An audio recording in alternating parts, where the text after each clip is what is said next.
Now, turn to Section 4. Section 4.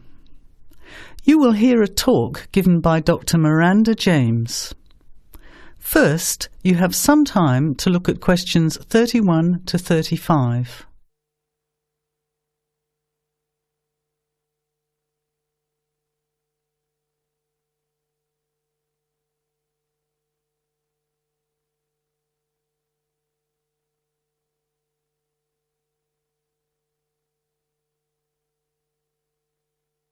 Now, listen carefully to the talk and answer questions 31 to 35.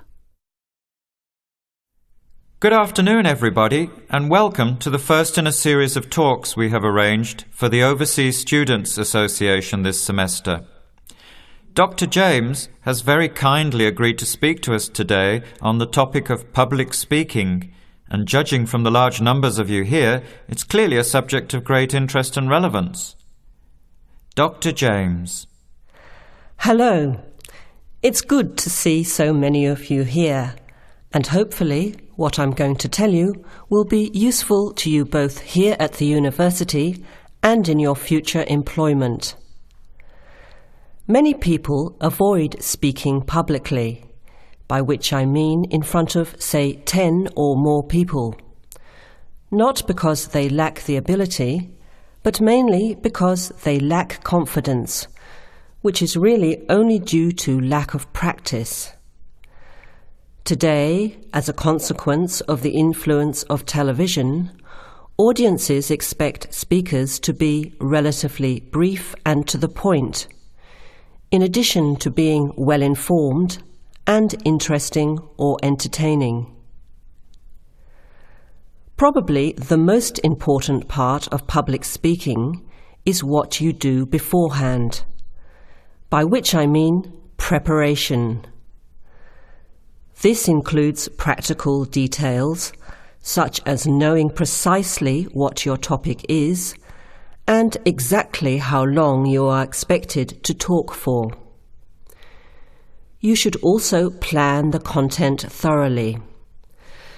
A good strategy is to write out the content as you intend to say it, and then make brief notes, preferably on small cards, which you use to talk from. This way you sound more natural. You incorporate pauses while you look at your notes, and you can then look at your audience while you are speaking. Never read your speech without looking at the audience. Eye contact is a very important part of communicating with an audience. So deliberately move your head and look around at your audience. Pauses are important, as most people, when they are nervous, tend to rush through their speech. Now you have some time to look at questions 36 to 40.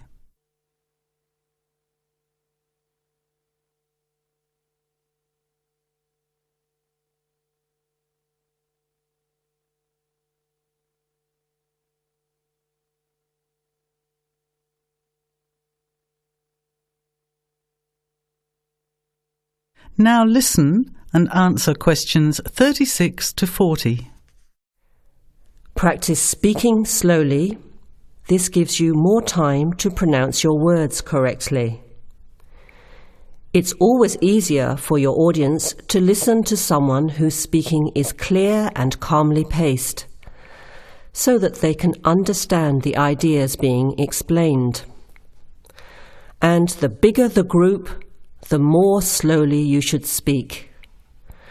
Remember to project your voice, speaking clearly to the person furthest away from you. It's a good idea to rehearse and record yourself. Pay attention to your intonation when you listen to yourself. It's even harder if you're speaking in a second language, I would imagine. But there's nothing worse than listening to a flat, monotonous voice. So try to vary your tone and rhythm. This will add meaning to your words. Lastly, pay attention to both your posture and your gestures.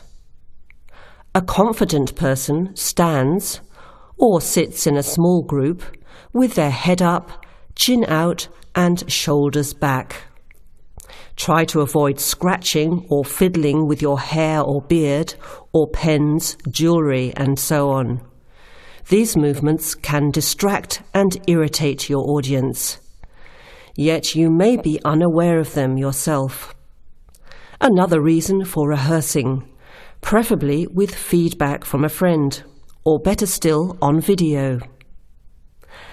I hope these few tips will make your experience of speaking in public a little easier.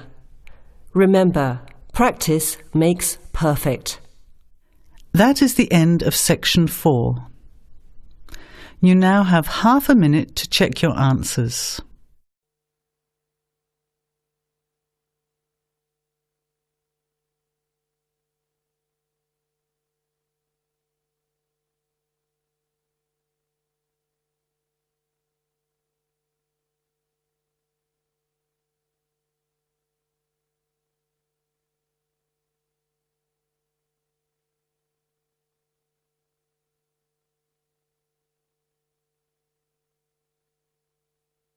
That is the end of the test.